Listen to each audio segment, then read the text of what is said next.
Now, help for Libyan rebels from the CIA. President Obama reportedly signing off on this. Sources say CIA operatives are on the ground in Libya and in contact with the opposition. And joining us to talk more about the CIA's possible role in Libya from Washington, former CIA counterterrorism analyst Michael Scheuer. Michael, thanks for being with us this morning. You're welcome. So there are reports out, again, that the CIA is on the ground in Libya, contacting and vetting the rebels. Is this setting the stage to arm them? I don't think there's any other possible reason for it, and the president clearly has sent the agency in to find out who he is supporting and to see what kind of material, human material, we would have to work with if we decided to, if the president decided to arm and train these people over the longer term. Yeah, and you're concerned about this prospect. You think it could become another Taliban situation for the U.S. What, in your mind, is the worst-case scenario here? Well, Libya has been very strong in sending young men or having its young men go overseas to fight in Islamic insurgencies in the Balkans, in Chechnya, Afghanistan, especially Iraq, when the height of the fighting was there. Those that don't get killed, of course, go home. And I think the core of the resistance, whatever little military ability they have, is probably made up by people elsewhere we would call mujahideen.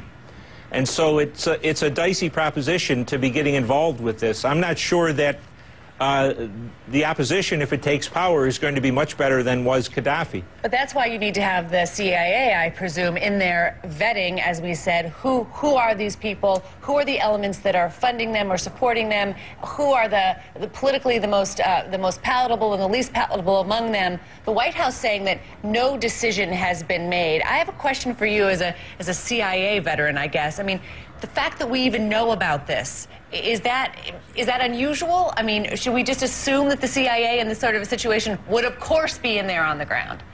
Well, you have to assume that the president wants the best information that he can get. And if he wants to have that information, he has to have somebody on the ground. And so, yes, I think you assume wherever there's trouble, you'll find the agency.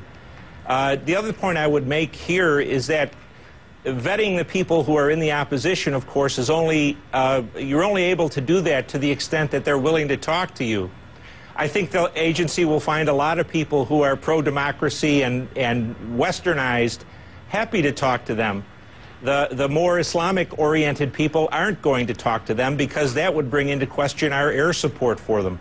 So this is a mission that's a very difficult one, and the chances of success are really probably not better than 50-50. What's the alternative if we don't arm the rebels and they're clearly outmanned and outgunned by Gaddafi's forces? What's the better solution here? The better solution was, as Mr. Paul said, never go at all. This was none of our business. But I think what we're seeing is the string is playing out. We threatened Gaddafi and that didn't work. There's an arms embargo and an economic embargo. That didn't work. There was a UN resolution and that didn't work. Aerial bombing has continued and has impact, but it hasn't defeated him. Now we're at the stage where we're going to try to apparently try to train and arm the resistance. That takes a long time. I don't know if we have that time against Gaddafi. What we're seeing is the president putting himself into a corner where his only option is ground troops. But that's something that is that's something that no one says that they want to do in this administration. I mean, they simply don't want to do that. They want Well, they don't. Well, the choice may come down to admitting that it was a mistake and being defeated in the sense that Gaddafi survives, or putting ground troops in. Nations are a lot like people. They don't like admitting to mistakes. And maybe they don't want to put them in, but when it comes down to looking defeat in the face, I wonder.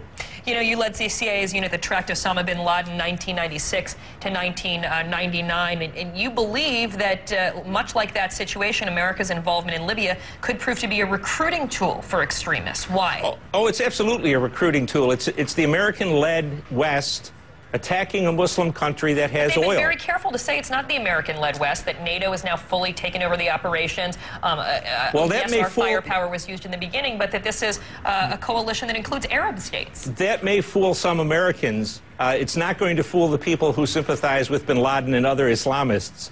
This is really a U.S.-led operation. And you talk about the Arab states that are involved. The Arab states are tyrannies that are hated by their own people. This is a piece of theater set up by Mrs. Clinton and Mr. McCain and the bipartisan group that loves to intervene abroad. In the Muslim world, this is Americans killing Muslims again, and it looks like it's for oil. I just want to ask, are you trying to have it both ways and saying that, okay, these are tyrannies that hate their own people? Well, that's why we're helping, because in Libya, it was the people that wanted Gaddafi out, that they were tired of it. So weren't we then supporting Islamic democracy, I guess you could say, in these countries where they're tired of totalitarian rule?